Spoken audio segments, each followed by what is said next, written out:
अस्सलाम वालेकुम दोस्तों। तो आज हम इस बेहतरीन टॉपिक यानी इसी कैटेगरी या टाइटल के बारे में बात करेंगे जो 2021 के लिए बेहतरीन साबित हो सकता है और साबित हो भी रहा है। अगर आप इस पर वीडियो बनाना शुरू कर देते हैं, इस पर जो है आप चैनल बनाए और अगर जब आपने अपने वीडियो के 1000 सब्सक्राइबर 4000 घंटे का वॉच टाइम कंप्लीट कर दिया और अपने चैनल को मोनेटाइज कर दिया, तो आप इससे जो है लाखों में कमा सकते हैं। तो वो क्या है, वो है ऑनलाइन अर्निंग के बारे में। यानी ऑनलाइन अर्निंग जो है आप किस तरीके से कर सकते हैं। लेकिन मेन चीज़ ये है कि आपने जेन्युइन टिप्स बताने हैं, जेन्युइन तरीके से जो है लोगों को समझाना है। ऐसा ना हो कि पेक जो है एप्लीकेशन पेक वेबसाइट के बारे में लोगों को बताना शुरू कर दें। तो इससे क्या होगा कि इस तरीके से आप जो अर्निंग नहीं कर पाएंगे, क्योंकि कोई भी बंदा आपका वीडियो नहीं देखेगा। अगर पेक वीडियो से आप बनाते हैं तो आपने जेन्युइन तरीके से लोगों को समझाना है कि आप ऑनलाइन अर्निंग किस तरीके से कर सकते हैं। पहले आप खुद सर्च करें, इसके बाद लोगों को समझाएं। तो इंशाल्लाह इस पर जो है एड्स बहुत ज़्यादा चलते हैं, क्योंकि हर बंदा आजकल ऑनलाइन अर्निंग के पीछे पड़ा हुआ है। तो इस पर जो एड्स बहुत ज़्यादा चलते हैं।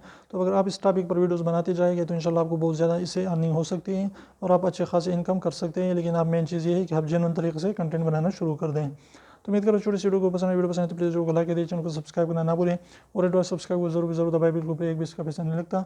तभी से करने का लीजिए, उसको प्रेस कर लीजिए।